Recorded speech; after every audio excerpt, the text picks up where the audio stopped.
Welcome to Learn Sibelius 6 in 1 hour. You can download a PDF of the Eroica score that will copy in this course from my website www.composerhome.com. If you want, you can also download catch-up files which allow you to jump straight into any individual lesson. And now there's an ebook for you to download to your PC, Mac or mobile device from www.amazon.com. Just search for Learn Sibelius. In this lesson we're going to learn about step time note entry in Sibelius.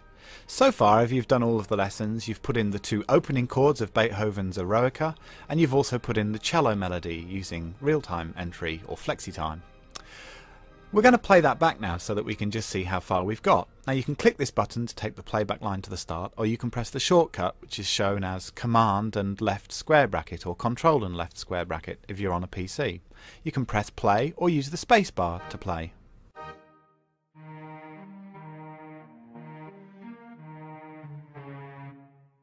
You can also use the spacebar to stop play, and you can use what we're learning as our best friend, the escape key, to stop playback too. Now when we learn step time we need to know a lot more about the keypad. So far we've been clicking on the keypad, which is usually found at the bottom right hand corner of the screen. If we've needed a crotchet or a quarter note, we've just clicked on it, and then we've clicked on the score to create the crotchet in the position that we need it.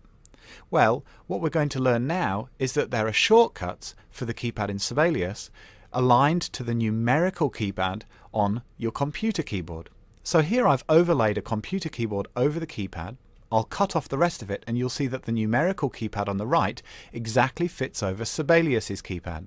If I put them side by side like that, you can see that, for instance, if I pressed the number 4 on the numerical keypad, I would be able to get the crotchet on Sibelius's keypad.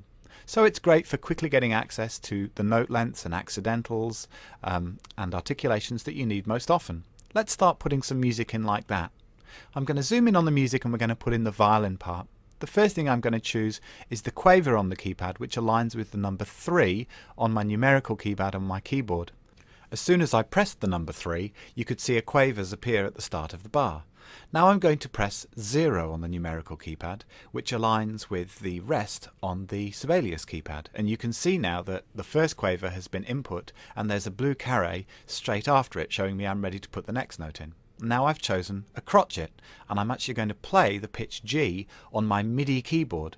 Now I've put it in the wrong octave, so I can quickly flip it up to the right octave with the shortcuts Control or Command and up or down arrow, which allows me to quickly change octave. Now I've still got crotchet selected, so if I keep on playing the G pitch it will allow me to keep on putting the note, and it always goes after that blue carré that you can see there. It even allowed me to put a crotchet over the bar and turned it into 2 tied quavers. Now I've just gone a little bit too far here. I've put another crotchet in and it's turned into 2 tied quavers at the end of that bar, but it's actually supposed to be a tied G quaver to a dotted minim in the next bar. So what I'm going to do is I'm going to use my other best friend in Sibelius here. I'm going to use undo, because I didn't mean that note to happen, which of course is Control and Z or Command and Z on a Mac. That's undo.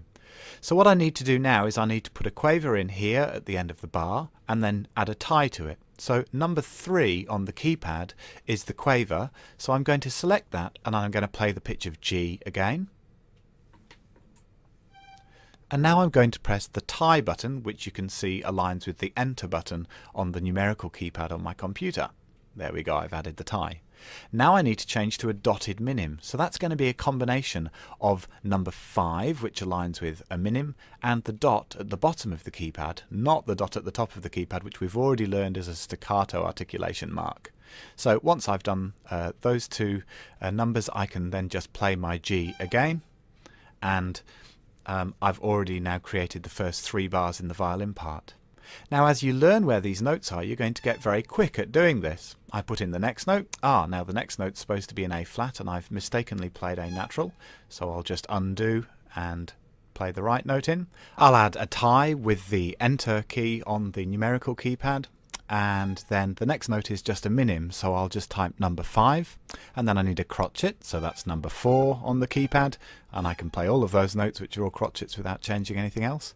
And then I've got a run of quavers, so I'll press number 3 on the keypad and play all of those pitches. Of course, the nice thing about step time entry is that you don't have to be a particularly good keyboard player, because once you've set the note length, you can just play the notes in your own time. Suits me. So the very last note's a crotchet. I'll press number 4 to get a crotchet and play that last E flat. Now let's have a look at our phrase. I've got every single note length in there correctly, and of course the only thing that I'm still missing is phrasing. We learned in the last lesson how to put in phrasing, so I'll click on the first note that should have a phrase mark over it and press S for slur and spacebar to space it out, and that's how quick it is to create music with step time.